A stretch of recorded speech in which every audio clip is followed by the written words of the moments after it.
Hi, Jeff Goins of Dwarven Tavern. I'm standing here with Sebastian Chadal from Shadows of Esterin. Is that correct? Esterin. And we are going to find out about this game. It looks very cool, as you can see down here.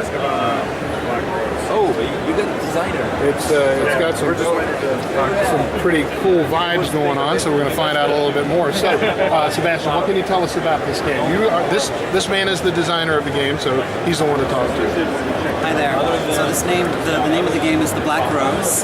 It is a murder mystery game.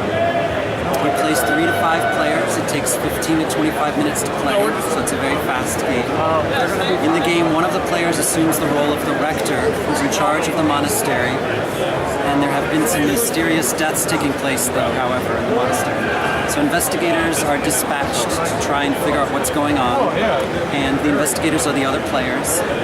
And on each of the investigators' turn, they'll be placing their marker on one of the 7 suspects on the board, and then taking up one of the clue cards in their hand. And the clue cards can be various kinds of actions or abilities.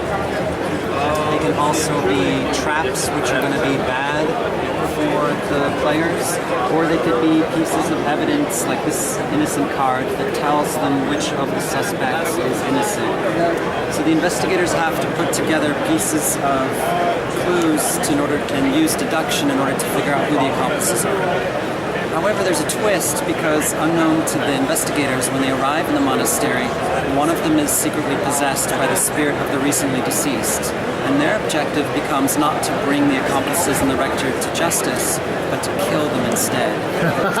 So you have the rector, who has their own cards, and they're playing their cards to try and manipulate, confuse, bury clues in a graveyard, kill suspects that have important clues.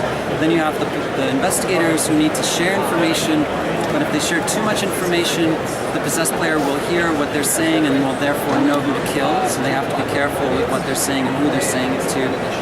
And meanwhile, the rector is also listening to what the players are saying, and you have to really put things together quickly enough, because suspects are also dying. It could be the rector has his own variable win conditions. He may be just trying to delay the game long enough, or he may be trying to kill enough innocents to fulfill his orders to win the game.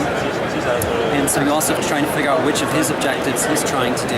And each night phase, you have the players are closing their eyes, the rector guides the other players. The possessed and the rector at night can kill 0 or 1 of the suspects. So each morning, the players then have to try and think about, okay, this suspect died. Was it because they had important clues? Was it because they were guilty and it was the possessed who did it? Or was it just the rector trying to throw off the trail? So so there's a lot of different things to think about, but the core mechanic is very simple. You choose a suspect, you talk to them.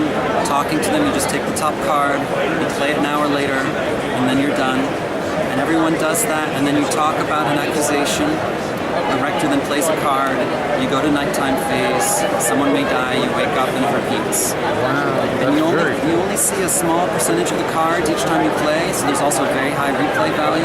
Okay. And it plays just as well with 3 as it does with 5 players. And as I said at the start, it's like 15 to 25 minutes a game, so very fast. So what was your inspiration for designing this game? So this was a commissioned game I was asked to do. Okay. I was given the material of one of the scenario modules of the Shadows of Esterin, and I studied the material, worked through a couple iterations of concepts that I felt really embodied the scenario, and then honed it down and refined it into this game. That's very cool. That we see now. It kind of reminds me of the Sean Connery movie, The Name of the Rose. Yes. Yeah. There is a parallel to be drawn to The Name of the Rose. The Black Rose has that kind of connotation in it. There is also a parallel to like Ravenloft with also the Black Rose. Right. Yeah. And all of Shadows of Esterin has a bit of a Ravenloft feel to it in terms of the world of Shadows of Esterin. And those are definitely points of inspiration. There's also a role-playing element to this game, the Black Rose, that Sebastian is going to tell us about. Sebastian? Yeah, so in the game you also get profile cards. In the standard edition of the game you get 4 of them. And the profile cards tell you a little bit of a background story about who you are as an investigator. So you don't have to play with these, but if you do play with the profile cards, it gives you a storyline and a persona for you to embody as you're playing the investigator. So you can take on a role-playing element and really embody the character of who you are, and then if you're possessed, the possessed version of who you are as you're playing the game. So, and our limited edition, which is a one-time print, comes with 8 different profile cards instead of 4. Just something to remember. All right. Awesome. Okay, you can cut it there. So when our viewers ultimately want a copy of this, as I do, where are they going to go? How are they going to go? So we have distribution secured in parts of Europe, where we just found out that we may even be getting more of Europe today. We're discussing that. In the US, we're premiering here at Gen Con. We're talking with some distributors right now for the US. Okay. There was a Kickstarter for this where people could get it, but we haven't signed a deal yet for US distribution.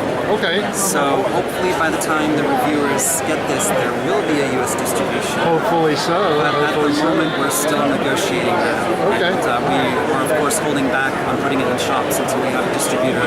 Are there any online resources where they could go to possibly? It's possible. I would need to check with my colleague to see about U.S. online purchases. Okay.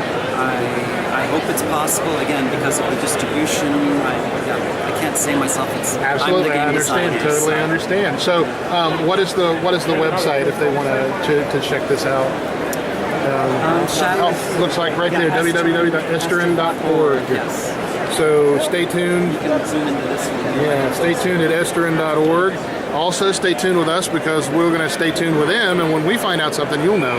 And we'll let everybody know as soon as we get all the wheeling and dealing done and get them over here where they belong so we can buy these really cool games. Sebastian, thank you very much Thank you. for the interview, and we'll be back with more.